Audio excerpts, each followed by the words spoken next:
अस्सलामुअलैकुम रहमतुल्लाहि व बरकातुहु।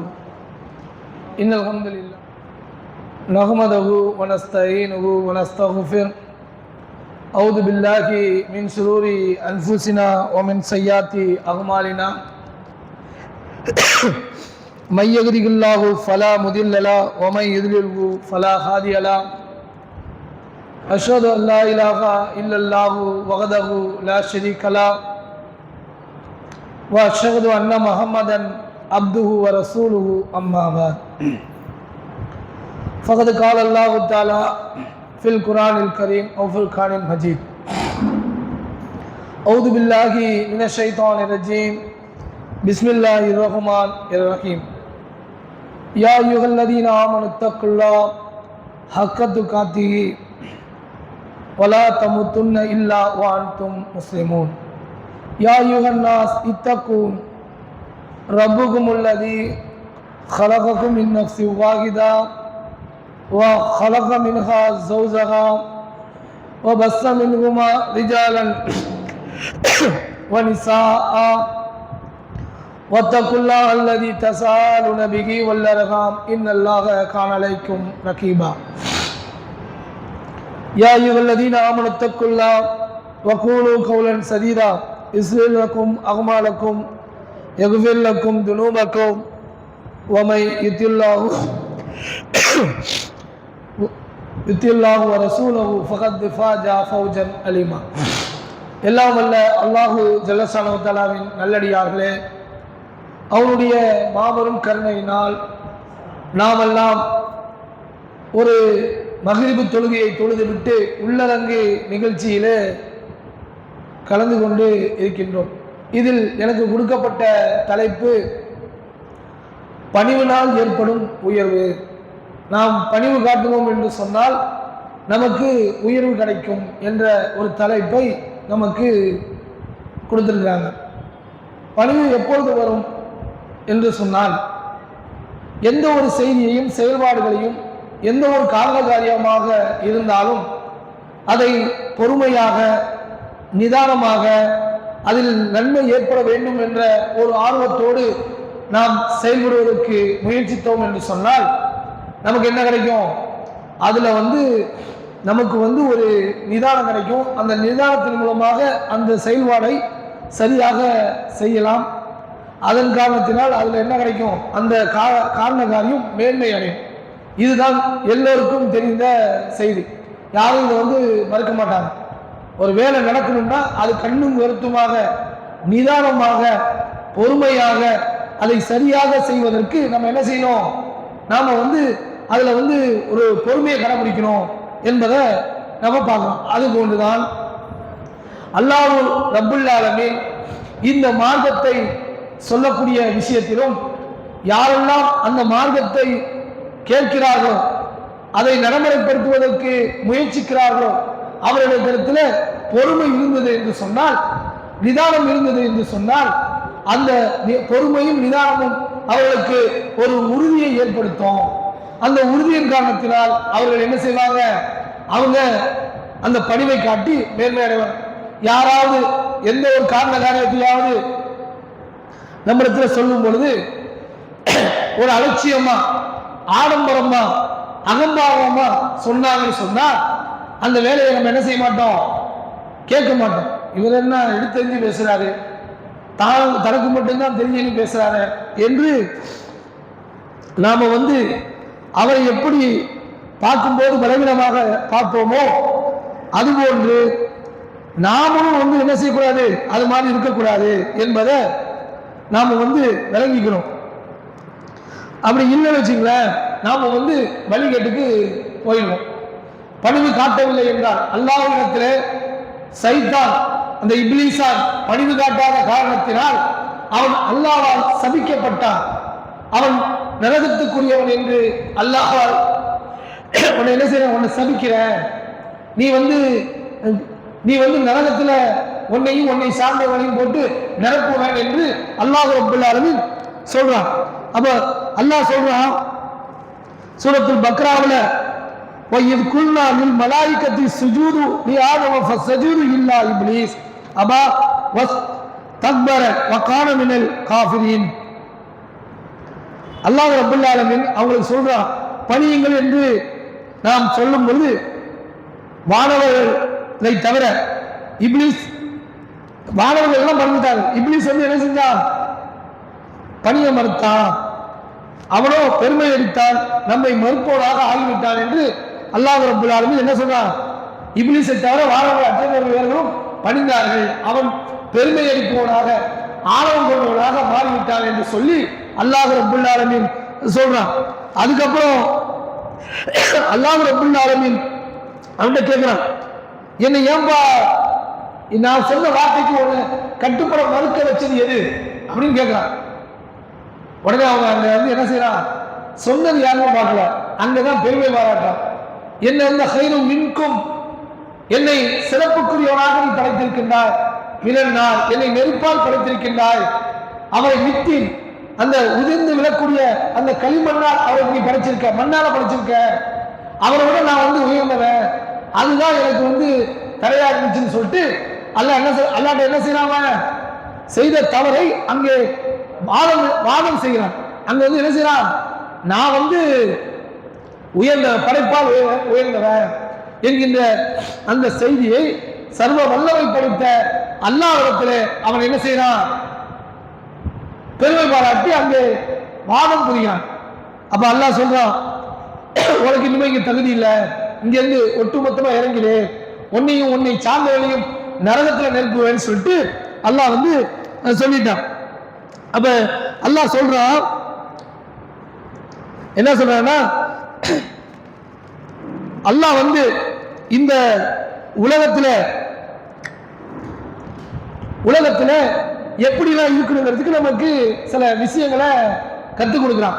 சூரத்துல் மாரிஜ் என்கின்ற அந்த அத்தியாயத்துல தகுதியுடைய அல்லாஹ் என்று தகுதிகள் அப்படின்னு சொல்லிட்டு உள்ள அந்த அத்தியாயத்துல அல்லாஹ் என்ன செய்யறான்னா சொல்றான், நாம வந்து அந்த முதல் வருஷம் தான் சொல்றான், இந்த நடக்கக்கூடிய விஷயம் நடக்குமே அந்த நேரத்தில் ரூபல் குத்தூசும் மாணவர்களும் மேலே ஏறி செல்வார்கள். அப்படி செல்லும் பொழுது மற்றவங்க என்ன சொல்லுவாங்களா? இந்த இணை வைக்கக்கூடியவர்கள் அதை வந்து மறுத்த காரணத்தால், உலகத்தில் மறுத்த காரணத்தினால் அவர்கள் கடுமையாக அந்த நரகத்திற்கு கொண்டு செல்லப்படுவார்கள் என்கின்ற அந்த செய்தியை சொல்லிட்டு என்ன செய்யறான்?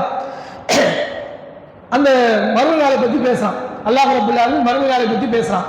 அதுல வந்து என்ன ஆகும்? அவங்களுக்கு பார்ப்பாங்க, நாம சொன்னதுக்கெல்லாம் இல்லாத நிலையில அந்த நஷ்டவாளிகள் எல்லாம் பார்ப்பாங்க, சொர்க்கத்துக்கு செல்லக்கூடியவங்களையும் பார்ப்பாங்க என்கின்ற அந்த சான்றுகளை எல்லாம் சொல்லி சொல்றான்.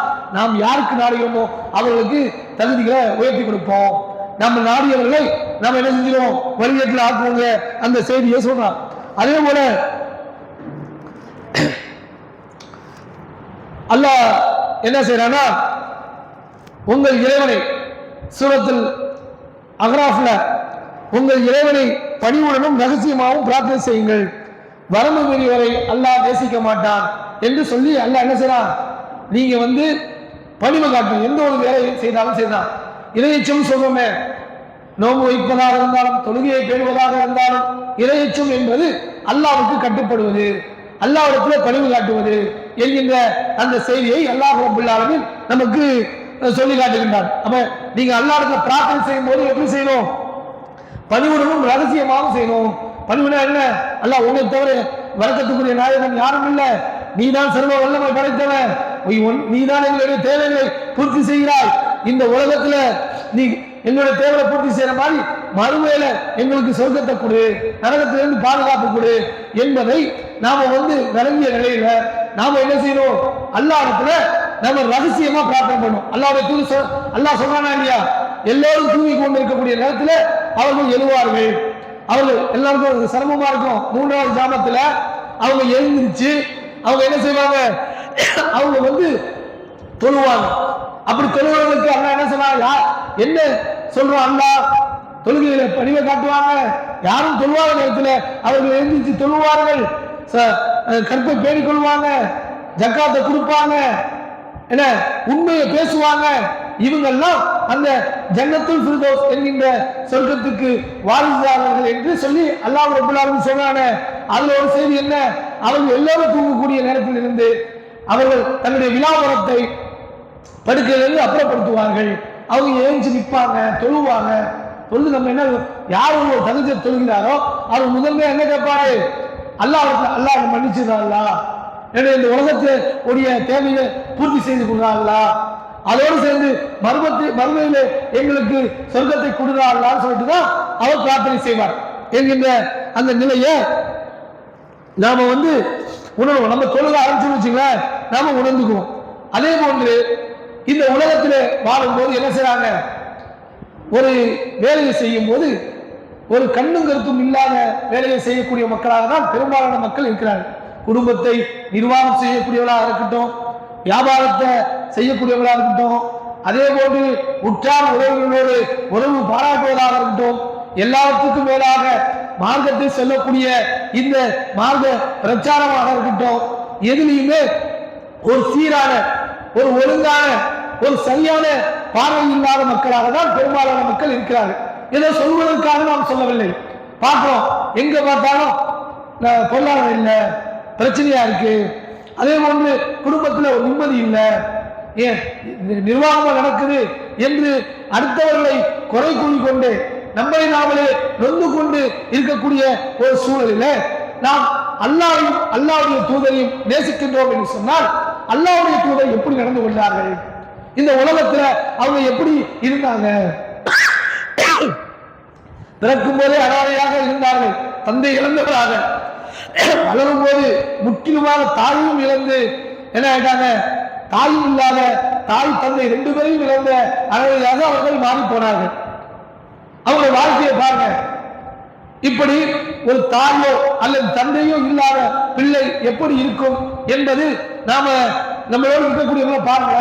ஒரு தந்தை இல்லை, அந்த பிள்ளை எப்படி இருக்குன்னா தாயுடைய பாசத்திலேயே தாயை ஏமாற்றிய பிள்ளையாக, தாய்க்கு கடைசியில் கட்டுப்படாத பிள்ளையாக மாறிப்படுங்க. தந்தையுடைய அந்த அறிவுரை கிடைக்காது. சொல்லுவாங்க, தாய் மாதிரி தாயின் வழியிலிருந்து அவருக்கு பாசமும் நேசமும் அந்த கிடைக்கணும், தந்தையுடைய அரவணைப்பும் தந்தையுடைய அந்த அறிவுரையும் அந்த பிள்ளைக்கு கிடைக்கணும். இப்படி கிடைத்த பிள்ளைகள் தான் என்ன இருக்கும்? நல்ல பிள்ளைகளா இருக்கும். அறிவுரை இல்லாத பிள்ளையோ, தந்தையோட கண்டிப்பில்லாத அறிவுரை இல்லாத பிள்ளை அல்லது தாயுடைய நேசமும் பாசமும் இல்லாத பிள்ளை, இந்த பிள்ளை எப்படி இருக்கும்? ஒரு விதமாக மனதுக்கு பாதிக்கப்பட்ட நிலையிலே அது என்ன பின்னாடி ஒரு திறமையான இல்லாத பிள்ளையாக தான் இருக்கும் என்பது வரலாற்றில் பெரும்பாலான பிள்ளைகளின் நிலைமை எப்படிதான் இருக்கும். ஆனால் அல்லாஹ்வுடைய தூதர் தந்தை இழந்தவராக, தாயை இழந்தவராக கூட பிறந்தவர்களும் இல்லை. என்ன அப்ப அவர் எப்படி வளர்க்கப்படுறாரு? அல்லாஹ் அவங்களுடைய பெரிய தந்தை, அவங்களுடைய பாட்டனார், அவங்களுடைய பெரிய தந்தை இவர் மூலமாக வளர்க்கப்பட்டாலும், ஏழ்மை நிலையில் வளர்க்கப்பட்டாலும், அந்த தாயுடைய பாசமோ தந்தையுடைய அரவணைப்போ இல்லாத நிலையில் வளர்ந்திருந்தாலும் அவங்க ஒழுக்கத்தில் சீலராக, மாண்பு மிக்கவராக இருக்கிறத நம்ம பார்க்கிறோம். அவங்க இன்னைக்கு இந்த உலகத்திற்கு அவங்க எப்ப பிறந்தாங்களோ அதுல இருந்து 40 ஆண்டுகளுக்கு பிறகு அவங்க ஒட்டுமொத்த உலகத்திற்கும் ஒரு முன்னுதாரணமாக, முன்மாதிரியாக, ரஹ்மத்துல் ஆலமீன் என்று சொல்லக்கூடிய அளவுக்கு அல்லாஹ் ரப்பல் ஆலமீன் அவர்களை மேன்மைப்படுத்தினார். ஒரு குடும்ப தலைவர் எப்படி இருக்க வேண்டும், ஒரு தந்தை எப்படி இருக்க வேண்டும், ஒரு மனைவிக்கு மனைவியை எப்படி வழிநடத்த வேண்டும், பிள்ளைகளை எப்படி வழிநடத்தணும், சகோதரர்கள், உற்றார் உறவினர்கள், ஊரில் உள்ள மக்கள், அவர்கள் நண்பர்களாக இருந்தாலும் எதிரிகளாக இருந்தாலும், நம்முடைய சமுதாயத்தை சார்ந்தவர்களாக இருந்தாலும் சமுதாயத்தை சாராதவர்களாக இருந்தாலும் எப்படி நேர்மையாக நடத்த வேண்டும் என்று மக்களுடைய அந்த மக்கள் எப்படி நடத்தப்பட வேண்டும், மக்கள் எப்படி இருக்க வேண்டும் என்பதற்கு நபிகள் நாயகம் ஸல்லல்லாஹு அலைஹி வஸல்லம் தான் முன்மாதிரி இருக்கிறது. பொருளாதாரத்தை எப்படி கையாள வேண்டும், என்ன அதே போல ஒரு ஊர்ல எப்படி வாழணும், வெளியூருக்கு போல எப்படி வாழணும் என்று எல்லா விதமான கொள்கை கோட்பாடுகள் இந்த உலகத்தில் வாழக்கூடிய அத்தனை விஷயங்களையும் அல்லாஹ்வுடைய தூதர் என்ன செஞ்சாங்க? வழிகாட்டிட்டு போனாங்க. அப்ப அந்த தகுதியை அல்லாஹ் எப்படி அவங்களுக்கு உருவாக்கி கொடுத்தா? அல்லாஹ்வுடைய நாட்டம். அவங்கள ஆரம்பத்திலிருந்து அதுக்குண்டான வழிமுறையில அவர்களை வளர்த்ததை நம்ம பார்க்கணும். அல்லாஹ்வுடைய தூதர் ஒழுக்கத்தின் சீலராக இருக்கிறார். உண்மையை பேசக்கூடியவராக இருக்கிறார். எப்படி அல்லாஹ் ரப்பல் ஆலமீன் சொல்கின்றார், சொல்லுங்க நபியே, நீங்க சொல்லுங்க, உங்களை பத்தி உள்ள அந்த நண்பருக்கு சொல்லுங்க, இவ்வளவு காலம் நான் உங்க இடத்துல வாழ்ந்திருக்கின்றேன், உங்களை யாரையாவது நான் மோசம் செய்திருக்கின்றனா, பொய் பேசியிருக்கின்றனா, இல்ல என்னுடைய குணம் எப்படிப்பட்ட குணம் என்பதையெல்லாம் அவர்கள் மக்கள் மத்தியிலே பிரகடனப்படுத்துறாங்க. நபிகள் நாயகம் ஸல்லல்லாஹு அலைஹி வஸல்லம் அவர்களை குறை சொல்ல முடியுமா? பொய் சொல்லாமல் சொல்ல முடியுமா? சொல்ல முடியாது. யாரிடத்திலாவது கண்ணிய குறைவாக நடந்து கொண்டார்கள் என்று சொல்ல முடியுமா? சொல்ல முடியாது. மோசடி செய்தார்கள் என்று சொல்ல முடியுமா? சொல்ல முடியாது. இது அத்தனையும் அவர்கள் நபியாக ஆக்கப்படுவதற்கு முன்பே இருந்தது. அதற்கு பின்பும் என்னால நபியாக ஆக்கப்பட்ட பிறகு இன்னும் கூடுதல் தேர்தலாக இருக்கிறாங்க. எப்படி சொல்றாங்க? நான் அந்த தகுதி அவங்களுக்கு எப்படி கிடைச்சிச்சு? அல்லாஹ் அவர்கள் தேர்வு செய்கிறான். எப்படி தேர்வு செய்கிறான்? அல்லாஹ் அவங்க தேடுறாங்க. இந்த உலகத்தில் உள்ள அந்த சூழ்நிலையை பார்க்கிறாங்க. மக்களிடத்தில் ஒரு ஒழுக்கம் இல்லை, கடவுளுடைய வழக்க வழிபாடுகள் ஒரு சீரான நிலை இல்லை. இன்னைக்கு பார்க்கிறோமா இல்லையா? ஒவ்வொரு மாதமும் ஏதாவது ஒரு பேரை சொல்லி போன மாதம் மெகராஜில் உள்ள பித்தத்து அல்லாஹ்வுடைய தூதர் காட்டி தராத வழிமுறை. இந்த மாதத்தில் சபை வாராது. நேற்று இல்ல கபராளிகளுக்கு பெருநாளா, கல்லை திருநாள் என்று கிறிஸ்தவர்கள் கொண்டாடுவது போல இந்துக்கள் அந்த என்ன அந்த திதி செய்யறோம், இருந்தவர்களுக்கு நாங்கள் திதி வைக்கிறோம், அவங்களுக்கு நாங்க மோட்ச அடைவதற்குள்ள வேலையை பார்க்கிறோம் அப்படின்னு சொல்ற மாதிரி இந்த கபராளிகளுக்கு ஒரு பெருநாளை கொண்டாடுறாங்க இந்த மாதம். போன மாதம் மிகராஜ் இரவு என்று ஒன்று நடந்து, இது உண்மைதான். அது நடந்த செய்தியெல்லாம் அல்லாஹ்வே சொல்றான். சூரத்துல் பனி இஸ்ராயில் என்கிற அத்தியாயத்தில் அல்லாஹ் தெளிவாக எடுத்து சொல்றான். தனது அடியாரை தன்னுடைய மஸ்ஜித் அக்ஸா வரைக்கும் கொண்டு போயிட்டு அங்கிருந்து சொர்க்கத்துக்கு அழைச்சி சென்று அந்த வானவலத்துக்கு மிகராஜுடைய பயணத்தில் அழைத்து சென்று அங்கிருந்து இறைவனிடத்தில் பேசிவிட்டு வந்த செய்தி எல்லாம் அல்லாஹ் ரப்பல் ஆலமீன் சொல்கின்றான். அவரு மிகராஜ் போனது உண்மை. மக்காவிலிருந்து ஜெருசலம் அந்த சிரியாவுக்கு பாலஸ்தீனத்தில் இருக்கக்கூடிய மஸ்ஜிதுல் அக்ஸா பள்ளிவாசலுக்கு சென்றது உண்மை.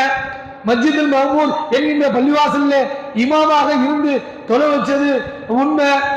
இதெல்லாம் உண்மைதான். அல்லாஹ்ட்ட பேசிட்டு வராங்க. ஆனால் அதற்காக நீங்க இங்க இந்த மாதிரி ஒரு நாளைக்கு நோம்பு வைங்க, இரவு முழுவதும் வணக்க வழிபாடுகளை ஈடுபடுங்க அப்படின்னு அல்லாஹ்வுடைய தூதர் சொன்னாங்களா? சொல்லல. அப்ப அதுல ஒரு பித்தத்து.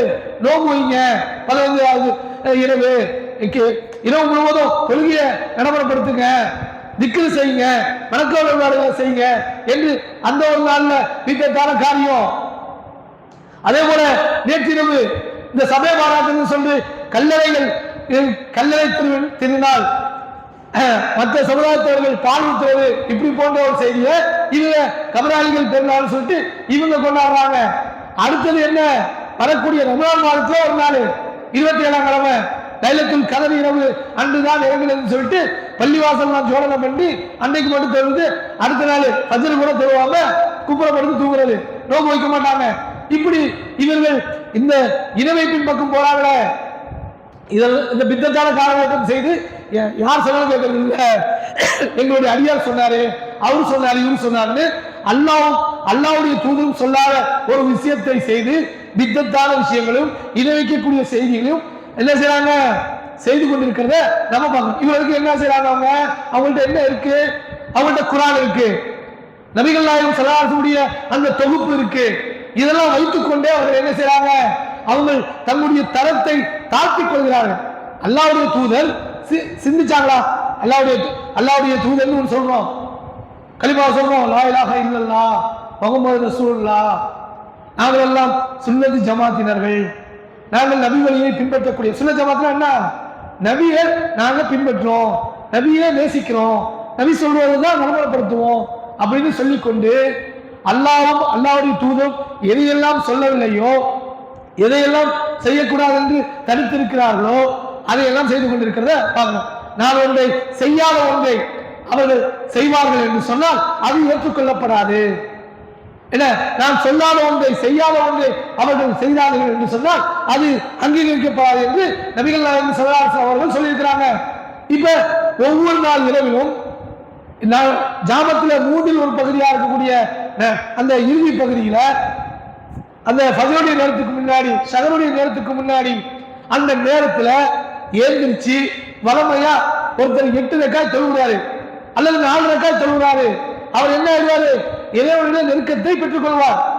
இதை செய்யாம இது குர்ஆன் சொல்லுது, நபிகள் நாயகம் ஸல்லல்லாஹு அலைஹி வஸல்லம் அவர்கள் செய்திருக்கிறாங்க. அல்லாஹ்வுடைய தூதருடைய அந்த தொழுகை, இரவு தொழுகை ரமலானில் எப்படி இருந்தது என்று ஆயிஷா ரலியல்லாஹு அன்ஹா அவரிடம் கேட்கப்படும் பொழுது ஆயிஷா ரலியல்லாஹு அன்ஹா சொன்னாங்க, அல்லாஹ் ரமலான் அல்லாத நேரம் எல்லா நேரத்திலும் அவர்கள் இரவுல எழுந்திருப்பாங்க, கடைசி நேரத்தில் எழுந்திருப்பாங்க, எழுந்திருச்சு 2 ரக்காத் தொழுவாங்க, அதனுடைய நீளத்தையும் அகலத்தையும் கேட்காத அவ்வளவு அழகா ஓதுவாங்க. ருக்கு அந்த கிராத்தை ஓதிட்டு அதுக்கப்புறம் ருக்கு செய்வாங்க. ருக்கு எவ்வளவு செய்வாங்க?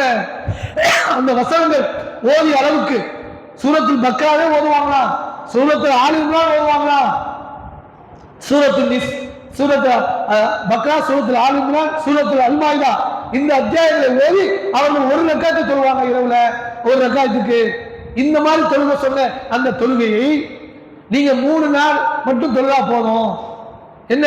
ஒண்ணு மெஹராஜ் இரவு, இன்னொன்னு சபே பாராத் இந்த கபராலிகள் பெருனா, அடுத்தது 3வது லைலத்துல் கத்ர் ரமலான் 27ஆம் கிழமை. இப்படி என்று இவர்கள் ஒரு ஷார்ட்கட்டை, ஒரு இல்லாத வழிமுறையை உண்டாக்கி கொடுத்திருக்கிறாங்க. இதுல நன்மை கிடைக்குமான்னு கேட்டா நன்மை கிடைக்காது. அல்லாஹ்வுடைய தூதர் சொன்னாங்க, ஜானுக்கு ஜான் முலத்துக்கு முலம் இவர்கள் பின்பற்றுவார்கள். அவர்கள் ஒரு உடுப்பு பொந்துக்குள் புகுந்து சென்றாலும் அதை பின்பற்றி இவர்கள் செய்வார்கள் என்ன அப்படின்னு சொன்னாங்க. அப்படி அனாச்சாரங்களை பின்பற்றுவாங்க அப்படின்னு சொல்லும் பொழுது அன்னைக்கு அவங்கள்ட்ட கேட்கப்படுது, அல்லாஹ்வுடைய தூதர் யாரை சொல்றீங்க, யாரை இவர்கள் பின்பற்றுவாங்க? இந்த யகூதிகளையும் நஸ்ராக்களையுமா சொல்றீங்க, யூதர்களையும் கிறிஸ்தவர்களையுமா சொல்றீங்க அப்படின்னு கேட்கும்போது வேற யாரை சொல்றேன், அவங்களதான் சொல்றேன் அப்படின்னு சொல்லி நபிகள் நாயகம் ஸல்லல்லாஹு அலைஹி வஸல்லம் அவர்கள் சொன்னார்கள். அப்ப எப்படி நமக்கு தகுதி கிடைக்கும்? அல்லாஹ் ஒருத்தர் இருக்கின்றார் என்று கலிமாவை சொல்கின்றோம், தூதரையும் இருக்கிறாரு, தூதருடைய வழிமுறை எதை பின்பற்றுவோம்? லா இலாஹா இல்லல்லாஹ் முஹம்மது ரசூலுல்லாஹ், அஷ்ஹது அல்லா இலாஹா இல்லல்லாஹ் அஷ்ஹது அன்ன முஹம்மது ரசூலுல்லாஹ் என்று சொல்கின்றோம். சொல்லிவிட்டு அதுக்கு பிறகு என்ன சொல்றோம்? அல்லாஹ்னா யாரு, அல்லாஹ்வுடைய தூதர்னா யாருன்னு அவரை பற்றி எந்தவித கண்ணும் கருத்தும் இல்லாமல் அவருக்கு எதிரான செய்திகளை நடைமுறைப்படுத்துகின்றோம் என்று சொன்னால் இந்த உலகத்திலே நாம் வெற்றி அடைய முடியுமா? வணக்க வழிபாடுகளை விடுங்க, வாழ்வியல் முறையை எடுத்துக்கொள்ளுங்க. வாழ்வியல் முறையை எப்படி இருக்கணும்? நாம் செய்யக்கூடிய ஒவ்வொரு செயல்களுக்கும் நாளைக்கு அல்லாஹ் மறுமையிலே என்ன செய்வான்? கேள்விகளை வாங்குவான், கேள்விகளை வாங்குவான். எந்த அளவுக்கு? நபிகள் நாயகம் ஸல்லல்லாஹு அலைஹி வஸல்லம் அவர்கள் ஒரு நடு நேரத்துல பகல்ல இந்த பாலைவனத்துல நடுப்பகல்ல வெளியில வரமாட்டாங்க. ஏன்? இங்கே பாக்குறோமா இல்லையா? வருகின்ற 5வது மாசம் 6வது மாசம் காலையில் 11 மணியிலிருந்து மாலை 4-4:30 மணி வரைக்கும் யாரும் வெளியில வராதீங்க. கடுமையான வெப்ப காற்று, அனல் காற்று வீசும், நீங்க மூச்சை எடுத்து கீழே விழுந்துடுவீங்க, உயிர் கூட போய்விடலாம், உங்களுடைய உடம்புல இருக்க நீசல் தான் திடீர்னு இறங்கிடும். இப்படி என்று இப்ப உள்ள காலகட்டத்தில் இப்ப கடந்த ஒரு 5-6 ஆண்டுகளாக நமக்கு வானிலை மண்டலத்திலிருந்து சொல்லி அரசாங்கம் எச்சரிக்கிறத நம்ம செய்திகள்ல பார்க்கலாம். அப்ப அன்னைக்கு அந்த அந்த பாலைவன பகுதிகளில் இப்பவும் சரி எப்பவும் சரி சுத்தி பாலைவனம் வெயில் வந்து கடுமையா இருக்கும். அந்த அந்த அனல் காற்று எப்படி இருக்கும்னா நீர்நிலை காணல் நீர் தோணும்ல, அது நிறைய தோணுன மாதிரி இருக்கும். அந்த அளவுக்கு அந்த வெப்பம் இருக்கும். அந்த நேரத்தில் அரபிகள் யாரும் என்ன செய்ய மாட்டாங்க? வெளியில வரமாட்டாங்க. அந்த நேரத்தில் நபிகள் நாயகம் ஸல்லல்லாஹு அலைஹி வஸல்லம் வெளியில வராங்க. வந்தா அபூபக்கர் ரலியல்லாஹு அன்ஹு அவர்களும் வராங்க, அதுக்கப்புறம் உமர் ரலியல்லாஹு அன்ஹு அவர்களும் வராங்க. வந்தோடனே என்னன்னு கேட்குறாங்க நபிகள் நாயகம் ஸல்லல்லாஹு அலைஹி வஸல்லம் உமர் ரலியல்லாஹு அன்ஹு அவர்களையும் அபூபக்கர் ரலியல்லாஹு அன்ஹு அவர்களையும் பார்த்து கேட்குறாங்க, எதுக்கு வெளியில வந்தீங்க அப்படின்னு கேட்குறாங்க. கேட்டா அவங்க சொல்றாங்க, அல்லாஹ்வுடைய தூதரே வீட்டில் ஒன்றும் இல்லை, பசி தாங்க முடியல, அதனால வெளியில ஏதாவது கிடைக்கும் போது வந்தோம் அப்படின்னு ஒன்று. அல்லாஹ்வுடைய தூதர் சொன்னாங்க, அல்லாஹ்வின் ஆணையாக எவன் கையில் என் உயிர் விஷம் இருக்கிறதோ அந்த அல்லாஹ்வின் ஆணையாக சொல்கின்றேன், எனக்கு அந்த பசியின் காலமாக தான் நான் வெளியில வந்தேன், வாங்க ஒரு வீட்டுக்கு போவோம், அவர் எனக்கு விருந்து தரேன்னு சொல்லியிருக்கிறாரு அப்படின்னு சொல்லிட்டு ஜாபிர் ரலியல்லாஹு அன்ஹு அவர்கள் வீட்டுக்கு போறாங்க. யார்? இந்த ஜாபிர் பின் அப்துல்லா பின் ஹராம் இருக்காங்க பாருங்க, அவங்க வீட்டுக்கு போறாங்க. அவர் போனா அவர் ஏதோ தண்ணி எடுக்கிறது வெளியில போயிட்டாரு. அங்க வந்து அவங்க மனைவி தான் இருக்காங்க. உடனே என்ன நல்வரவு ஆகட்டும், இன்னைக்கு நல்ல விருந்தினங்க என் வீட்டுக்கு வந்திருக்காங்க அப்படின்னு சொல்லிட்டு உள்ளார உட்கார சொல்றாங்க. இந்த தண்ணி எடுக்க போயிருக்காங்க, உங்க தோழர் வந்துருவாரு அப்படின்னு அவரும் வந்துடுறாரு. வந்தோடனே கனிந்தும் கனியாத செங்காய்களை, அந்த பேரிச்சம்பள காய்களை கொடுத்து விட்டு ஆட்டை எடுப்பதற்காக கத்தியை எடுத்துக்கொண்டு போறார். அப்ப அல்லாஹ்வுடைய தூதர் சொன்னாங்க, பால் தரக்கூடிய ஆட்டை அறுக்க வேண்டாம் என்று நான் ஒரு எச்சரிக்கை செய்கின்றேன் என்று சொன்னாங்க. அதுக்கப்புறம் என்ன செய்யறாங்க, அவர் போய் ஆட்டை எடுத்துட்டு வராரு, சமைக்கிறாங்க, சாப்பிட்டு முடிக்கிறாங்க. அல்லாஹ்வுடைய தூதர் சொன்னாங்க, இந்த இப்ப சாப்பிட்டீங்களே, இந்த கடுமையான பசி வந்து இந்த சாப்பாட்டுக்கு அல்லாஹ் அவங்கள விசாரணை செய்வான் அப்படின்னு சொல்றாங்க. விசாரணைங்கிறது இருக்கு. அதே மாதிரி நியமத்துவம், உண்மையான வழி, நேர்மையான வழி, நாம நன்மையின் பக்கம் தான் இருக்கிறோம் அப்படிங்கிறது யாரும் சொல்லி கிடப்பதனால வருமானா கண்டிப்பா வராது. அது ஒரு பகுதி. அல்லாஹ்வுடைய தூதர் ஏகத்துவத்துக்கு வருவதற்கு முன்பாக அந்த மக்களிடத்தில் இருக்கக்கூடிய, அவங்க இயல்பு நிலையில் இருக்காங்க, ஒழுக்கத்தின் சீலராக இருக்காங்க, மக்களுடைய அபிமானத்தை பெற்றவர்களாக இருக்கிறாங்க. இவர் எங்களுடைய நம்பிக்கைக்குரியவர், எங்களுடைய சாதிக்கு என்றெல்லாம் சொல்லக்கூடியவராக இருந்தாங்க. அவங்களுக்கு தேடுதல் ஏற்படுச்சு. 360 சிலைகள் இருந்தது மக்கமா நகரத்தில். அந்த சிலைகளுக்கு ஒவ்வொரு அன்னைக்கு பார்க்கணுமா இல்லையா, எந்த ஊரை பாருங்க, ஏதாவது ஒரு பேரை சொல்லி திருவிழா நடத்திட்டு இருக்காங்களே. இதை விட மோசமாக இவங்களாவது வருஷத்துக்கு ஒரு 3-4 நாள் தான் நடத்துறாங்க. ஆனா அந்த மக்கமா நகரத்தில் 360 நாட்களும் ஒவ்வொரு சிலைகளுக்கு ஒரு திருவிழாவை கொண்டாடி கொண்டு இருந்தாங்க. சிட்டி அடிப்பதும் கைத்தட்டுவதும் தான் அவங்களுடைய வணக்க வழிபாடாக இருந்தது. நிர்வாணமாக சுற்றுவதுதான் அவங்களுடைய அந்த காமத்துள்ளாக நிர்வாணமாக சுற்றுவாங்க, சிட்டி அடிப்பாங்க, கைத்தட்டிக்கிட்டு அந்த ஒவ்வொரு சிலைகளுக்கும் வணக்க வழிபாடுகள் செய்து கொண்டிருந்தார்கள். இணைப்பிலே மூழ்கி இருந்தார்கள். திருமணத்திலேயே ஒழுக்கிற அந்த விபச்சாரத்தை புகுத்தி வைத்திருந்தார்கள்.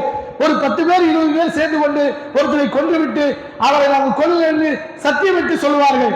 அல்லாஹ்வுக்காக நாங்கள் இவரை கொல்லவில்லை அப்படின்னு முக்கிய நபர்கள்லாம் சேர்ந்து சொன்னாங்கன்னா அது ஏற்றுட்டு போயிடுவாங்க. இப்படி ஐயாவும் ஜாலியா மனமையில் முழுகிய ஒரு சமுதாயமாக அந்த உயர்ந்த மனமையிலே முழுகிய உயர்ந்த ஒரு சமுதாயமாக அந்த சமுதாயம் இருந்துச்சு. அந்த நேரத்தில் அல்லாஹ்வுடைய தூதர் இதையெல்லாம் பார்த்து சிந்திக்கிறாங்க. இன்னைக்கு பார்க்கிறோமே, எல்லாருக்கும் செய்தி வருது, என்னடா நம்ம தொழுகிறோமே, இந்த தொழுகை சரியானதானா, நம்ம அல்லாஹ்வை வணங்குறோமே, அவன் அந்தந்த கடவுளை வணங்கிட்டு இருக்காங்க, ஒவ்வொருத்தரும் ஒவ்வொரு பேர் சொல்லி எல்லாம் உண்மையான கடவுள் எப்படி என்று நாம் சிந்தனை வயப்பட்டோமே, அது போன்று அல்லாஹ்வுடைய தூதருக்கு சிந்தனை ஏற்பட்டது. அதே போன்று அங்க இருக்கக்கூடிய ஒரு சில நபர்களுக்கும், மக்காவை சுற்றி இருக்கக்கூடிய நபருக்கும் அந்த சிந்தனை ஏற்பட்டது. இப்படி சிந்தனை ஏற்படும் போது அவர்களாம் ஏகத்த கொள்கைக்கு வந்தார்கள். அல்லாஹ்வுடைய தூதர் சிந்தித்துக் கொண்டே இருந்தாங்க. தேடுவதற்காக ஈராக் வகைக்கே போனாங்க. ஈராக் வகைக்கு போனா கடைசியில் என்ன பண்ணாங்க, அல்லாஹ் ஜிப்ரீல் அலைஹிஸ்ஸலாம் அனுப்பி வச்சுட்டு அவங்க தேடி போறாங்க. இறைவன் என்பவன் யார், வணக்க வழிபாடுகள் என்றால் என்ன, இப்படி வாழ்றாங்க, இதெல்லாம் இப்படித்தான் வாழணுமா என்கின்ற அந்த கேள்வியோடு சிந்தனையோடு பல இரவுகள் அந்த ஈராக் வகையில் அமர்ந்திருக்கின்றார்கள். அதன் காரணத்தினால் அவர்கள் அல்லாஹ்வுடைய தூதர் என்ற ஒரு உயர்ந்த பதவியை இந்த உலகத்தில் அடைகிறார்கள். உயர்ந்த பதவினா இங்க தலைவராக இருந்தா, மந்திரியா இருந்தா, கவுன்சிலரா இருந்தா நம்ம இதை கொண்டு ஒரு செல்வத்தை சம்பாதிக்கலாம், அதன் மூலமாக உலக வாழ்க்கையை வளமாக்கிக் கொள்ளலாம் என்று சொல்கின்றோமே, அது போன்ற ஒரு உயர்ந்த பதவியா நபி என்ற அந்த அந்தஸ்து. நபி என்றால் அவர் அல்லாஹ்வுக்கு முழுமையாக கட்டுப்படக்கூடியவராக, மக்களுடைய சிரமங்களை எல்லாம் தன்னுடைய தோளிலே சுமந்தவராக, அந்த மக்கள் எல்லாம் நேர்வழியின் பக்கம் வர வேண்டுமே, எல்லா மக்களுமே சொர்க்கத்துக்கு செல்ல வேண்டுமே என்ற அந்த உயர்ந்த நோக்கம் கொண்டவராக இருக்கக்கூடிய ஒரு பதவிதான் அந்த பதவி. ஆனால் அந்த பதவி மறுமையிலே மிகப்பெரிய பாக்கியத்தை தரும். இந்த உலகத்திலே சிரமம் எப்படி சுத்தினாலும் சிரமம் இப்படிதான் இருக்கும். அதனாலதான் அல்லாஹ்வுடைய தூதராக இருக்கிறாங்க, ஆட்சி தலைவராக இருக்கிறாங்க. ஒரு நேர உணவுக்காக ஒன்றும் இல்லாத நிலையிலே நடு பகல்ல வராங்க, அதுக்கப்புறம் சாப்பிட்டு சொல்றாங்க, எனக்கு இதுக்கும் கேள்வி இருக்கு, உங்களையும் கேப்பா என்னையும் கேட்பான் அப்படின்னு அச்சப்படுறாங்க. இப்படி எந்த ஒரு செயல்பாட்டை செய்தால் அஞ்சு செய்த நிலையில் இருந்த காரணத்தினால் அவர்கள் எப்படி இருந்தாங்க, அந்த மக்கள் எல்லாம் உயர்ந்த நிலையில் இருக்காங்க.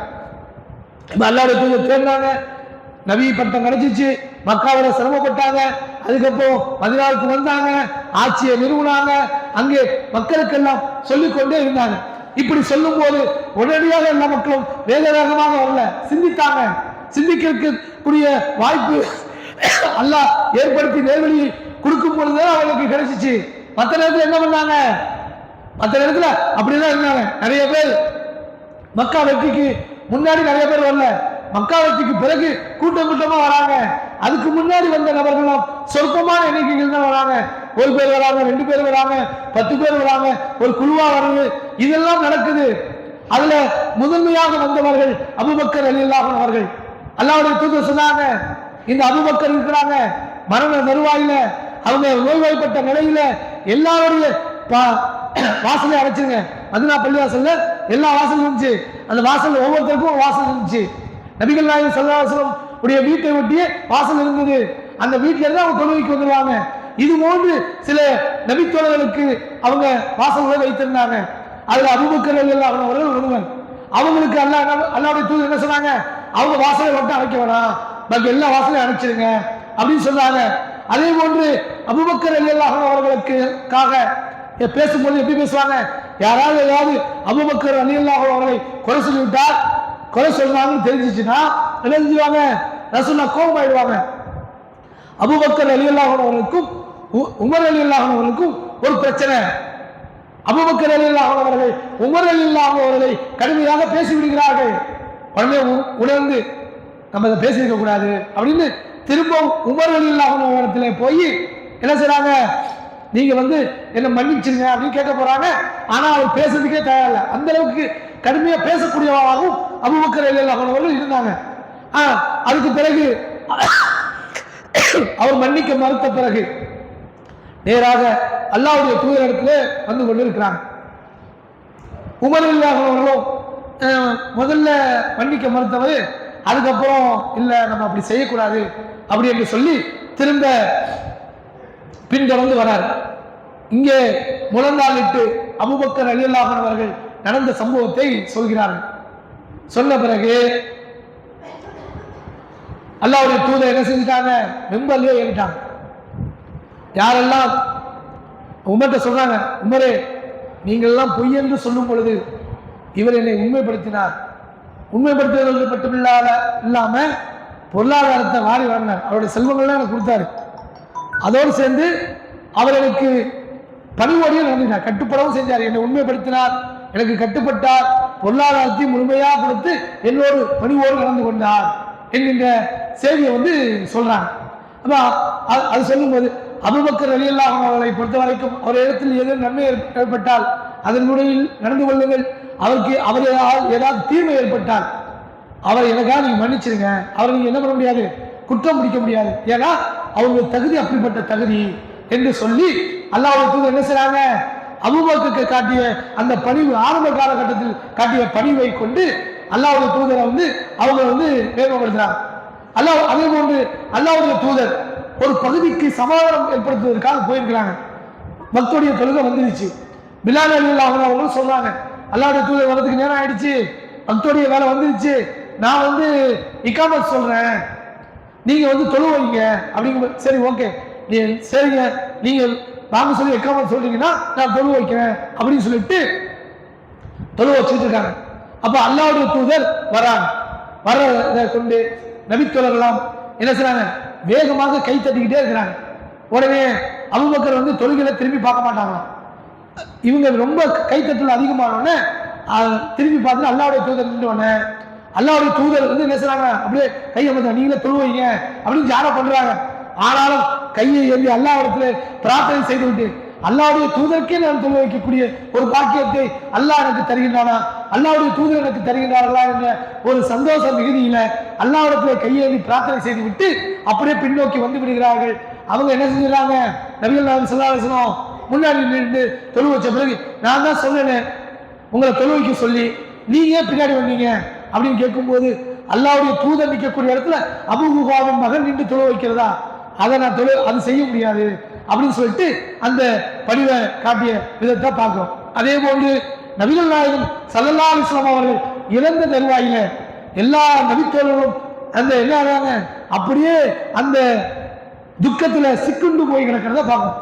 அல்லாஹ்வுடைய தூதர் 23 ஆண்டுகள் பிரச்சாரம் செய்து இனவைத்தை வேறறுத்தார்கள். அல்லாஹ்வுக்கு யாரையும் எந்த ஒன்றையும் இணை வைக்க கூடாது. முன்னாடி இந்த சமுதாயத்தவர்கள் தங்களுடைய நபிமார்களை என்ன செஞ்சாங்க? இணை வச்சுட்டாங்க, இணையாக்கிட்டாங்க. ஒரு சாலியான மனிதரோ தன்னுடைய நபிமார்களோ இறந்து விட்டால் அந்த கபரை பூசி அதை ஒரு வணக்கத்தலமாக மாற்றிவிட்டார்கள். அவர்கள் நான் சபிக்கின்றேன் என்று அல்லாஹ்வுடைய தூதர் சபித்தார்கள்.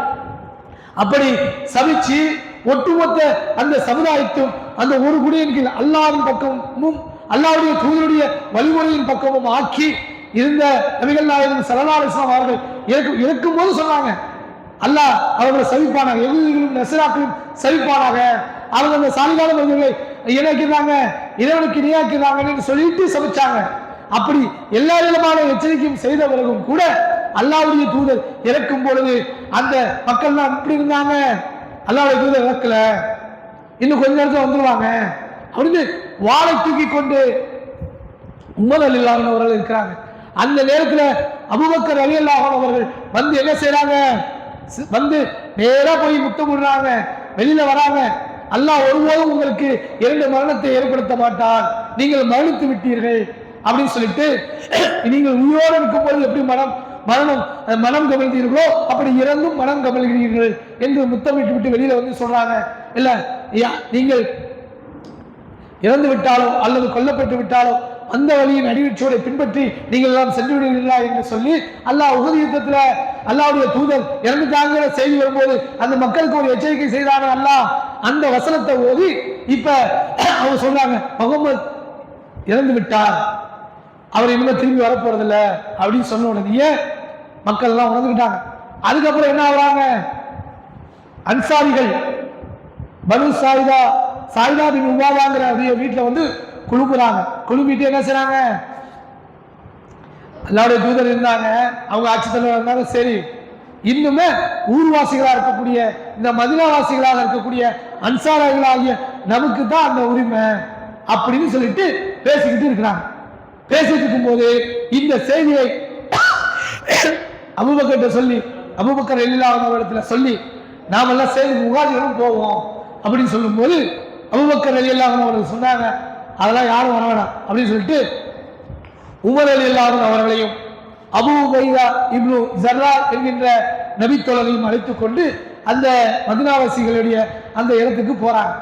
போயிட்டு சொல்றாங்க, நீங்க வந்து சொல்றதெல்லாம் சரிதான், உங்களுக்கு தகுதி இருக்குதான், ஆனால் மக்கள் ஏற்றுக்க மாட்டாங்க, ஒட்டுமொத்த அரபுலகமும் குறைஷிகளாக இருக்கக்கூடிய எங்களுக்கு தான் கட்டுப்படுவார்கள் என்ற செய்தியை சொல்லிட்டு அல்லாஹ்வுடைய தூதர் இறந்த நேரத்திலே யாரையெல்லாம் அது திருப்தி கொண்ட நிலையில இறந்தார்களோ அந்த இருவரில் இந்த 2 பேர் இருக்காங்க, இந்த இருவரில் ஒருத்தரை நீங்க முயற்சி செய்யுங்க. இந்த உமர் இருக்கிறார், அல்லாஹ் உமரின் நாவில் இருந்து பேசுகின்றான், உமர் ஒரு வழியில் வந்தால் ஷைத்தான் ஓடி விடுவான். உமரை பற்றி அல்லாஹ்வுடைய தூதர் நிறைய முன்னறிப்பு செஞ்சாங்க. இவருடைய அறிவு, இவருடைய இஸ்லாத்தில் இருக்கக்கூடிய அந்த உறுதிப்பாடு, இவருடைய பற்று, மார்க்கப்பட்டு இதையெல்லாம் மேன்மையாக சொன்னார்கள். அதோடு சேர்ந்து சொன்னாங்க, இவர் வந்து நபியாவதற்கு எல்லா தகுதியும் இருக்கு, ஆனா எனக்கு பிறகு நபி இல்லை, என்னோட நபி முடிஞ்சு போச்சு, திரும்ப ஒருத்தர் நபி ஆக்கணும்னா அதுக்கு உமருக்கு எல்லா தகுதியும் இருக்குன்னு சொன்னாங்க. அப்ப அந்த மாதிரி ஒரு நபர் சொர்க்கத்துக்கு நெரிசெய்தி சொல்லப்பட்டவர். அதே போல இந்த அபூ உபைதா பின் ஜர்ரா இருக்காங்க பாருங்க, இவங்க வந்து சமுதாயத்தின் நம்பிக்கைக்குரியவர் என்று சொன்னாங்க. அல்லாஹ்வுடைய சொன்னாங்க, அந்த நஜிது பிரதேசத்தை சேர்ந்த யமன் நாட்டு அந்த பிரஜைகள் எங்களுக்கு ஒரு ஆளுநரை அனுப்பி வைங்க, உங்களுடைய மார்க்கத்தை கற்றுக் கொடுக்கட்டும், எங்களை நல்ல முறையில் எங்களை வந்து வழி நடத்தட்டும், எங்களுக்கு ஒரு ஆள் அனுப்பி வைங்கன்னு கேட்கும்போது அல்லாஹ்வுடைய தூதர் சொன்னாங்க, நாளைக்கு நான் ஒரு நபரை அனுப்பி வைப்பேன், அவரை அல்லாஹ் நேசிக்கின்றார், அல்லாஹ்வுடைய தூதராக இருக்கக்கூடிய நானும் நேசிக்கிறேன், சமுதாயத்தின் நம்பிக்கைக்குரியவர் என்று சொன்னாங்க. அப்படிப்பட்ட அந்த நபித்தோழரை நாளைக்கு நான் அவங்கள்ட்ட சொல்லுவேன் அப்படின்னு எல்லா நபித்தோழர்களும் அன்று இரவு என்னை சொல்ல மாட்டார்களா என்று சொல்லி ஆர்வப்பட்ட அபூபக்கர் அவர்கள் நினைச்சேங்கிறாங்க, உமர் ரலியல்லாஹு அன்ஹு அவர்கள் அப்படி நினைச்சேங்கிறாங்க. ஆனால் அல்லாஹ்வுடைய தூதர் அபூ உபைதா பின் ஜர்ரா எங்கே என்று சொன்னார்கள். அவர்களை அனுப்பி வைத்தார்கள். அவர்களை அல்லாஹ்வுடைய தூதர் சொல்லினார், இவரும் சொர்க்கத்துக்குரியவர். அபூபக்கர் யாரு? முதன்மையானவர், இஸ்லாத்தை ஏற்றுக்கொண்டவர்களே சுதந்திரமானவர்ல முதன்மையானவர் என்கின்ற அந்த தகுதியை பெற்றவர். அவர் என்ன செய்யறாரு, அவர் இவங்க 2 பேரையும் கூட்டு போயிட்டு இந்த அபூ உபைதா பின் ஜர்ரா இருக்கிறாரு, உமர் இருக்கிறாரு, இருவர்ல ஒருவரை நீங்க என்ன செய்யுங்க, ஆட்சி பொறுப்புக்கு தேர்வு செய்யுங்கன்னு சொல்லும் பொழுது உமர் ரலியல்லாஹு அன்ஹு அவர்கள் சொல்றாங்க, இல்ல எங்களின் சிறந்தவர் நீங்க தான் சொல்லிட்டு அபூபக்கருக்கு பைஅத் செய்து அவர் கலிஃபாவாக தேர்ந்தெடுக்கப்பட்டதை பார்க்கணும். இங்க பாருங்க, எல்லா இடத்துலையும் பணிவு, எனக்கு வேணாம் பொறுப்பு, என்னை விட அவர் தான் சிறந்தவர், அவருக்குன்னு ஒரு தகுதி இருக்கு இப்படிங்கிறத தகுதி உடையவர்கள் எதிர் தகுதி உடையவரை அந்த பேசி நடந்து கொண்ட அந்த செய்தியை பார்க்கணும். அப்ப அல்லாஹ் ரப்பல் ஆலமீன் நாம் பொறுமையாக நிதானமாக உண்மையாக இருந்தோம்னு சொன்னா நம்ம இடத்துல தகுதியை ஏற்படுத்துவான். இப்ப அபூபக்கர் ரலியல்லாஹு அன்ஹு அவர்களும் அல்லாஹ்வுடைய தூதர் நபிகள் நாயகம் ஸல்லல்லாஹு அலைஹி வஸல்லம் அவர்களும் ஹிஜ்ரத் பயணத்தை மேற்கொண்டு வருகிறார்கள். வரும்பொழுது தவுர் குகையில் இருக்கிறாங்க. இருக்கும்போது எதிரிகள் ஒவ்வொருத்தரும் தலைக்கும் அபூபக்கர் ரலியல்லாஹு அன்ஹு அவர்களுக்கு, முகமது நபி ஸல்லல்லாஹு அலைஹி வஸல்லம் அவர்களுக்கு இவங்களை உயிரோடையோ அல்லது இறந்தவர்களையோ கொண்டு வந்தா 100 ஒட்டகத்தை பெற்றுக்கொள்ளலாம் அப்படி என்று அந்த மக்கத்து குறைஷிகள் பிரகடனப்படுத்தி இருந்தார்கள். இவர் போனாமா இவர் உண்மையாளரு வாய்மையாளரு, இவர் நம்ம பார்த்திருக்கோம், இவர்கிட்ட நிதானம் இருக்கு, நேர்மை இருக்கு, உண்மை இருக்கு, இவர் பொய் பேசி பார்த்ததில்லை, இவருடைய யார்கிட்ட உண்மையும் நேர்மையும் இருக்கோ அவர் எங்கே இருந்தாலும் அவர் எப்படி இருப்பாரு, நேர்மையானவராக இருப்பாரு. அவர்கிட்ட காசு இருக்கட்டும் இல்ல, அவர்கிட்ட அதிகாரம் இருக்கட்டும் இல்லாம போகட்டும், அவர் உண்மை பேச விடக்கூடியவரா இருக்கிறாரா, பொறுமையாளராக இருக்கிறாரா, அவரை சுற்றி ஒரு சூழல் எப்படி இருக்கும், நல்ல மாதிரிதான் இருக்கும். இன்னைக்கு பார்க்கலாம், சில பேர் உண்மை பேசுவாங்க, நன்மையை நாடக்கூடியவர்களா இருப்பாங்க, அவங்கள்ட்ட பெரிய செல்வம் இல்லாம இருக்கும், ஆனால் அவரை பார்க்கக்கூடியவர்கள் அத்தனை பேரும் அவரை நேசிப்பார்கள். இதை நம்ம பார்க்கிறோமா இல்லையா? யாருக்கு குறை இல்லையோ அவர் யாராவது இருப்பாங்களா, உண்மை பேசுறவர்கள் யாராவது இருப்பாங்களா? ஏன் அல்லாஹ் சொல்றானா, உண்மையாளர்கள் யாரெல்லாம் அல்லாஹ்வை நம்பினார்களோ, அல்லாஹ் ஒருவர் மட்டும்தான் நம்முடைய ரப்பு என்று ஏற்றுக்கொண்டார்களோ, அல்லாஹ் நம்மை மறுமையிலே சொர்க்கத்தை தருவான், அல்லாஹ்வை மறுத்தவர்களுக்கு நரகம் காத்துக் கொண்டிருக்கிறது என்கின்ற செய்தியெல்லாம் குர்ஆன்ல சொல்றாங்க. அதுல நிறைய அடுத்த மூமின்கள் என்று சொல்கின்றான், முஸ்லிம்கள் என்று சொல்கின்றான், உண்மையாளர்கள் என்று சொல்கின்றான். அதனால சொர்க்கத்துக்கு செல்லக்கூடியவர்கள் மூமின்கள், சாபின்கள், உண்மையாளர்கள் என்று அல்லாஹ் ரப்பல் ஆலமீன் சொல்கின்றான்.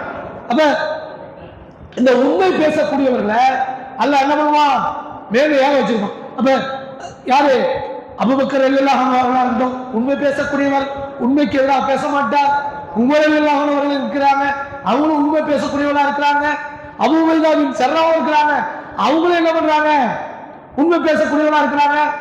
என்ன எந்த அளவுக்குன்னா நபிகள் நாயகம் ஸல்லல்லாஹு அலைஹி வஸல்லம் அவர்கள் இறந்து அபூபக்கர் ரலியல்லாஹு அன்ஹு ஆட்சி பொறுப்புக்கு இருந்து அதுக்கப்புறம் உமர் ரலியல்லாஹு அன்ஹு ஆட்சி காலகட்டத்தில் நிதி சம்பந்தமா ஒரு செய்தியை அபூ உபைதா பின் ஜர்ரா மேற்கோள் காட்டி, விதியை விட ஒன்று மேன்மையாக நடக்குமா, அல்லாஹ் நாளாவது ஒன்று நடக்குமா என்று அல்லாஹ்வுடைய அந்த தூதருடைய கலீஃபாவாக இருக்கக்கூடிய உமர் ரலியல்லாஹு பேசாங்க.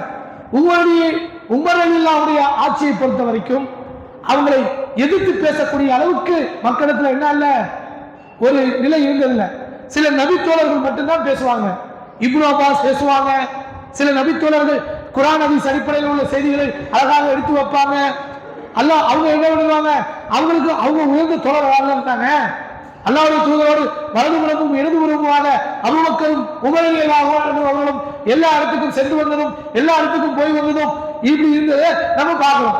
அப்ப அந்த மாதிரி இருந்த நிலையில அவங்களுக்கு என்ன இருக்கு, எனக்கு எல்லாம் தெரிஞ்சிருக்கும் அப்படிதான் நினைப்போம். அப்படி தெரிஞ்சிருந்தாதான் வேலையை செய்ய முடியும். ஒண்ணுமே தெரியாது, எல்லாரும் சொல்றது சரி அப்படின்னா ஒரு தலைவர் நிர்வாகம் பண்ண முடியாது. அவர் எப்படிப்பட்டவராக இருக்கணும், எல்லா செய்தியும் தெரிந்தவராக இருக்கணும். யாரேனும் அவரை விட ஒரு உண்மையான செய்தியை அவருக்கு கொண்டு வந்து சேர்த்தால், அல்லாஹ்வை முன்னிறுத்தி ஒரு செய்தியை சொன்னால், அல்லாஹ்வுடைய தூதருடைய வழிமுறையை சொன்னால் அவர் என்ன சொல்லணும், கேட்கணும். அதுக்கு இந்த உமர் ரலியல்லாஹு அன்ஹு அவர்கள் ஒரு முன்னுதாரணமாக இருக்கிறாங்க. அவங்கள்ட்ட பேச முடியாது, அந்த அளவுக்கு கட்டுக்கோப்பான ஒரு ஆட்சி அதிகாரத்தை செய்தார்கள். ஆனால் குர்ஆனுடைய வசனம் என்று வந்துவிட்டால், நபிகள் நாயகம் ஸல்லல்லாஹு அலைஹி வஸல்லம் வழிமுறை என்று வந்துவிட்டால், அவர் சொன்ன பேச்சுக்கோ செயல்பாடுக்கோ மாற்றமாக இருந்தால் உடனடியாக அதை மாற்றிவிட்டு கட்டுப்படுவார்கள். இதெல்லாம் நம்ம வரலாற்றை பார்க்கணும். அபூ உபைதா பின் ஜர்ரா ரலியல்லாஹு அன்ஹு அவர்கள் அல்லாஹ்வுடைய விதிமுறையாக மௌத் வரும், நீங்க கூப்பிடுறீங்கன்னா நான் வரமாட்டேன் அப்படின்னு சொல்லிட்டு என்ன செஞ்சிடறாங்க, அவங்க அந்த சிரியா பகுதியிலே இருந்து அந்த கால்ராவை வரும்போது அவங்க இறக்குறாங்க. இவங்க ஒரு செய்தியை சொல்லி அழைக்கிறாங்க. வேற ஒரு காரண காரியத்தில் நீ எங்க பக்கத்தில் வந்துக்குங்க, என் பக்கத்தில் வந்து இருந்துக்குங்க. இவங்க இறக்குறது அப்போ உமரலில் விரும்பல. கால்ரா நோய் பரவிட்டு இருக்கு. அதுல மாட்டிக்கொண்டு இந்த அபூ உபைதா பின் ஸர்ரா ரலியல்லாஹு அன்ஹு அவர்கள் இறந்து விடுவார்களோ என்ற அந்த நிலையை உணர்ந்து நீங்க என் பக்கத்தில் அருகாமையில் வந்துருங்க, நீங்க எனக்கு தேவையா இருக்கீங்க இப்படின்னு செய்தி அனுப்புறாங்க.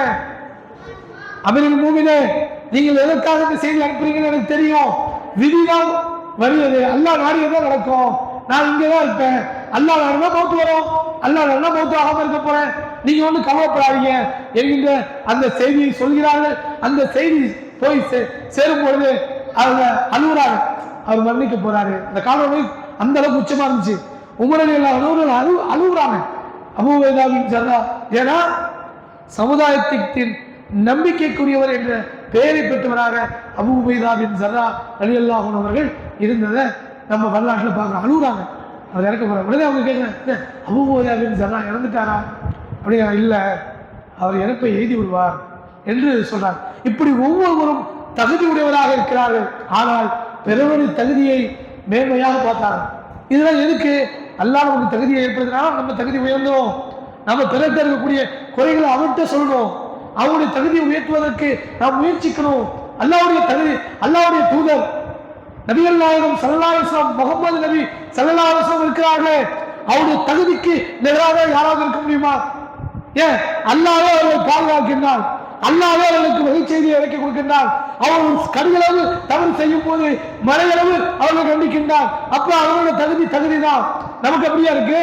அல்லாஹ் பார்த்து கொண்டிருக்கான், கேட்டுக்கிட்டு இருக்கான். நமக்கு ஒருமே சொல்லி நீ செய்யாத அப்படின்னு நமக்கு கட்டளையிடுவானா? உள்ளத்தை மலக்குமார்கள் நமக்கு ஏவுவார்கள். நீ செய்தது தவறு, பொய் பேசாத, மோசடி செய்யாத, உறுதியோடு நின்று, இல்ல பிறருக்குள்ள உரிமையை கொடு, இப்படி என்றெல்லாம் மலக்குமார்கள் நமக்கு நன்மை ஏவக்கூடிய மலக்கு இருக்கிறாரே, அவர் சொல்லுவார். ஆனால் நாம் அதை எடுத்துக்கொள்வோமா என்று கேட்டால் அது நம்ம அளவில்தான் இருக்கிறது. ஆனால் நபிகள் நாயகம் ஸல்லல்லாஹு அலைஹி வஸல்லம் அப்படி கிடையாது. அல்லாஹ் கட்டளையிட்டு விட்டால் அவங்களுக்கு சுய விருப்பம் கொள்ள முடியாது. அவங்க கட்டுப்பட்டு தான் இருக்கணும். அவங்க கண்காணித்த நிலையில அந்த நபித்தோழர்கள் இருந்தார்கள். அவர்களும் எப்படி இருந்தாங்க? உறுதியா இருந்தாங்க, பணிவு காட்டினாங்க. அல்லாஹ்வுக்காக ஒன்றை செய்தார்கள், அல்லாஹ்வுக்காக ஒன்றை விட்டார்கள், அல்லாஹ்வுக்காக ஒன்றில் ஆர்வம் காட்டினார்கள், அல்லாஹ்வுக்காக ஒன்றில் ஆர்வம் இல்லாமல் போனார்கள். எல்லாமே அல்லாஹ்வுடைய தூதர் என்ற நிலையில் இருந்தார்கள். இறுதியாக நபிகள் நாயகம் ஸல்லல்லாஹு அலைஹி வஸல்லம் அவர்கள் சொன்னார்கள், அல்லாஹ்வுக்காக யார் பணிவு காட்டுகிறாரோ, அல்லாஹ்வுக்காக யார் விட்டுக் கொடுக்கிறாரோ, அல்லாஹ்வுக்காக ஒன்றை செய்கின்றாரோ, அல்லாஹ்வுக்காக ஒன்றை செய்ய மறுக்கிறாரோ அவருடைய தகுதியை அல்லாஹ் உயர்த்துவான். சொல்றமா இல்லையா? அது சொல்லி 7 பேர் வருவாங்க. அல்லாஹ்வுக்காக ஒருவரை நேசிப்பது, அல்லாஹ்வுக்காக ஒருவரை பிரிவது, நீதியாக நடப்பது, நேர்மையாக நடப்பது, இதெல்லாம் என்ன இருக்கும்? அல்லாஹ்வுடைய அரசை தரும். எல்லா வாய்ப்புகளும் இருந்தும் அல்லாஹ்வுக்காக நான் ஒன்றை நிறுத்திக் கொள்கிறேன், நீக்கிக் கொள்கிறேன். வாய்ப்பு இருக்குதான், ஆனா அல்லாஹ் அதை தடுத்து விட்டால் எனக்கு தேவையில்லை என்று மறுத்து விடுகிறாரே. அதுக்கு உதாரணமாக அழகான பெண்ணை உதாரணமாக காட்டுறாங்க. ஒரு அழகான பெண், அந்நிய பெண், அவனை இல்லறத்துக்கு வாய்ந்து விபச்சாரம் செய்வதற்கு அழைக்கும் போது இல்ல, அல்லாஹ் பார்த்து கொண்டிருக்கின்றார் என்று தன்னை தானே தடுத்துக் கொள்கின்றானே, அவனுக்கு தகுதி எங்க இருக்கு? சொர்க்கத்துல, அந்த சொர்க்கத்துக்கு போறதுக்கு முன்னாடி அரசுடைய நிலையில் இருக்கு என்பதை நபிகள் நாயகம் ஸல்லல்லாஹு அலைஹி வஸல்லம் அவர்கள் சொல்றாங்க. அப்ப வரவேற்பு கொடுப்பதை கூட இறைவனம் இது தெரியாம கொடுக்கிறவரு அவரும் அரசுடைய நிலையில் இருப்பாரு. இப்படி அல்லாஹ் இன்னென்ன காரியத்துக்கெல்லாம் உங்கள் தகுதிகளை கொடுக்கின்றேன் என்று சொல்லிக்கொண்டே இருக்கின்றான். குர்ஆனிய வசனங்கள் இருக்கிறது, நபிகள் நாயகம் ஸல்லல்லாஹு அலைஹி வஸல்லம் ஓதுகள் இருக்கிறது, இது எல்லாமே இருக்கிறது. இவற்றை எல்லாம் நாம் பெற்றுக்கொள்ள தயாராக இருக்கிறோமா? எப்ப பார்த்தாலும் குரோகம், எப்ப பார்த்தாலும் கோபம், எப்போது பார்த்தாலும் சலிப்புத்தன்மை, எப்ப பார்த்தாலும் நிராசை, இப்படி இருந்தால் எப்படி மார்க்கத்தை பின்பற்ற முடியும்? எந்த சூழ்நிலை இருந்தாலும், எப்பேற்பட்ட சூழ்நிலை இருந்தாலும் அல்லாஹ் அந்த சொல் இருக்கிறது, அல்லாஹ்வுடைய தூதருடைய வழிமுறை இருக்கிறது என்ற அந்த நிலையில் இருக்கும். அந்த 100 ஒட்டகங்களுக்காக பின்தொடரப்பட்டாங்க. அப்ப அந்த தவுர் கொலையில அவங்க தங்கி இருக்கிறாங்க. கீழே எட்டி பார்த்திருந்தா அவங்க தெரிஞ்சிருப்பாங்க, அங்க அகப்பட்டிருப்பாங்க. ஆனால் அங்க அபூபக்கர் அச்சப்படுறாங்க, பயப்படுறாங்க. நிதானமாக அல்லாஹ்வுடைய தூதர் சொல்றாங்க. மூன்றாவதாக இன்னல்லாஹுமான மூன்றாவதா அல்லாஹ் நம்மோடு இருக்கிறான், அதை பத்தி என்ன அபூபக்கர் அப்படின்னு கேட்கிறாங்க. அப்ப பார்த்தா அதை பார்க்காமே அல்லாஹ் அவர்களை திரும்ப வச்சுறாங்க. என்ன வரல கீழே குனிஞ்சு பார்க்கணும்ட்டு கீழே குனிஞ்சு பார்த்துருந்தா மாட்டிருப்பாங்க. அப்ப அது போன்று மூசா அலைஹிஸ்ஸலாம் அவர்கள் பெரிய தன்னுடைய சமுதாயத்தை அழைத்துக் கொண்டு பாதுகாக்கக்கூடிய நிலையை கூட்டு போறாங்க. பனி இஸ்ரவேலர்களை ஃபிரௌன் அனுபவப்படுத்தி வைத்திருந்தால் அவர்கள் அத்தாட்சியெல்லாம் காட்டியும் அவங்க ஏற்கல. கடைசியில தன்னுடைய சமுதாயத்தை அழைத்துக்கிட்டு போறாங்க. பின்னாடி அவன் தொடர்ந்து வந்துகிட்டு இருக்கான். வந்தா கடல் கொடுக்கிறது. மூசா அலைஹிஸ்ஸலாம் அவர்கள் தங்களுடைய மக்களை அழைத்துக் கொண்டு செல்லும் பொழுது மிகப்பெரிய அந்த படைபலத்தோடு ஃபிரௌன் பின்தொடர்கிறான். கடல் குறுக்கிடுகிறது. அப்பொழுது அந்த மக்கள் எந்த மக்களை அவர்கள் அழைத்து கொண்டு போகிறாங்களோ அந்த மக்கள் என்ன செய்கிறாங்க, நம்ம ஏற்கனவே மாட்டிக்க போகிறோம், அதில் கொஞ்சம் பலகீனமான மக்கள் என்ன செய்கிறாங்க, அவ்வளோதான் முடிஞ்சு போச்சு, நம்ம கதை முடிஞ்சு போச்சு அப்படின்னு சொல்லி கொண்டு இருக்கும் பொழுது அல்லாஹ்வுடைய தூதர் மூசா அலைஹிஸ்ஸலாம் அவர்கள் சொன்னார்கள், நம்மோடு அல்லாஹ் இருக்கிறான், சொன்ன மாத்திரத்திலே அல்லாஹ்விலிருந்து கட்டளை, உமது கைத்தறியை கொண்டு அனுப்பிறாங்க. அப்போ ஒரு மனிதர் எல்லா விதத்திலையும் நிதானமாக இருந்தால், அல்லாஹ்விடத்திலே பணிவு காட்டினால் அல்லாஹ் நம்மோடு இருக்கிறாங்கிற அந்த செய்தி எப்போ வரும்னா, நாம நன்மையை செய்யணும், தொழுகையை அல்லாஹ் நம்பணும், நன்மையை ஏவணும், தீமையை தடுக்கணும், தொழுகையை பேணணும், ஜக்காத்தை கொடுக்கணும், நோம்பு வைக்கணும், அதோடு சேர்ந்துக்கிட்டு அல்லாஹ் எல்லா நேரத்திலும் நமக்கு உதவி செய்வான் என்கின்ற அந்த பிரார்த்தனையை செய்து கொண்டு பணிவோடு இருந்தால் அல்லாஹ் கண்டிப்பாக உதவி கொடுப்பான், உதவி செய்வான். ஒரு குடும்பமாக இருக்கட்டும், வியாபாரமாக இருக்கட்டும், எந்த ஒரு சூழ்நிலையாக இருக்கட்டும், முதலில் பொறுப்பு சாட்ட வேண்டியது அல்லாஹ். பெரும்பாலான மக்களுக்கு என்ன பிரச்சனை வரும், குடும்பத்துக்கு அடித்தளமாக இருக்கிறது பொருளாதாரம் தான், பொருளாதாரம் சார்ந்த பிரச்சனை தான். இந்த பொருளை வாங்கணும், இந்த பொருளை வாங்கக்கூடாது, இந்த பொருளை அங்கே வைக்கணும் அல்லது இங்கே வைக்கணும், இதில் தான் பிரச்சனை வரும். என்ன அப்போ அந்த நேரத்தில் அல்லாஹ்வும் அல்லாஹ்வுடைய தூதரும் எப்படி சொல்லியிருக்கின்றார்கள் என்று அந்த குடும்பத்தில் உள்ளவர்களாக இருந்தாலும், நண்பர்களாக இருந்தாலும், வேறு யாராக இருந்தாலும், எந்த சூழ்நிலை இருந்தாலும் நாங்கள் அல்லாஹ் சொல்லுவதாக ஆக்கிக்குவோம். நம்ம ரெண்டு பேரும் பேச முடியல, நாம் ஒரு உடன்படிக்கைக்கு வருவோம், அல்லாஹ்வுடைய சொல்லியிருக்கான்னு பார்ப்போம், அல்லாஹ் இதை பற்றி என்ன சொல்லியிருக்கிறான் அப்படின்னு சொல்லிட்டு நாம் ஒரு ஆலோசனை செய்தால், அந்த ஆலோசனை அடிப்படையில் ஒரு முடிவெடுத்தால், அதில் நம்ம பொறுமையாளராக இருந்தால் அதில் என்ன கிடைக்கும், நமக்கு அல்லாஹ் வெற்றியை தருவான் என்பதை நம்ம விளைக்கணும். நபிகள்லாம் சொல்றாங்களா, அபூபக்கர் இவர் எனக்கு என்ன உண்மையும் படுத்தினாரு, எனக்கு பக்கவலமா நின்றாரு, பொருளாதாரத்தையும் வாரி வழங்கினாரு, அதோடு சேர்ந்து எனக்கு பணிவும் காட்டினாரு. அல்லாஹ்வுடைய தூதர் அபூபக்கர் சொன்ன ஆலோசனையை தான் பல இடங்களிலே எடுத்திருக்கிறாங்க. அவங்க சொன்னாங்கன்னா அதுக்கு மீறி என்ன செய்ய மாட்டாங்க, வேற ஒரு ஆப்ஷனுக்கே போக மாட்டாங்க. ஏன், அந்த அளவுக்கு யாரும் உதவியாக இல்லாத நேரத்தில் அவர் ஒருவர் உறுதியாக நின்று இந்த கொள்கைக்காகவும், இந்த கொள்கையை சொன்ன அல்லாஹ்வுடைய தூதருக்காகவும், அல்லாஹ் அந்த வகையை இறக்கி வச்சான அந்த அல்லாஹ்வுடைய வார்த்தைக்காகவும் அவர் உறுதியாக நின்றார். அந்த உறுதியோடு இல்லாம அவர் பணிவு காட்டினார். அந்த பணிவின் காரணமாக அல்லாஹ்வுடைய தூதர் எல்லா நேரத்திலுமே அவர்களை தான் முன்னிலைப்படுத்தினார்கள். கடைசியில பார்த்தா அவர் பல பேரை ரெண்டு பேரை முன்னிலைப்படுத்தினாரு. ஆனால் அல்லாஹ் அவர்களை முன்னிலைப்படுத்தினதை பார்க்கணும். யார் அல்லாஹ் சொல்ல போறதுதான், நம்ம அல்லாஹ் தான் ஒன்று ஏற்றுக்கிட்டேன்னு பிடிக்காதுதான், மனசுக்கு ஏற்றுக்காதுதான், சூழல் ஒத்து வராதுதான். ஆனா அல்லாஹ் சொல்லிட்டான், வேற என்ன வழி இருக்கு, அல்லாஹ்வுடைய சொல்லதான் கேட்கணும், மன இச்சையை கேட்கக்கூடாது.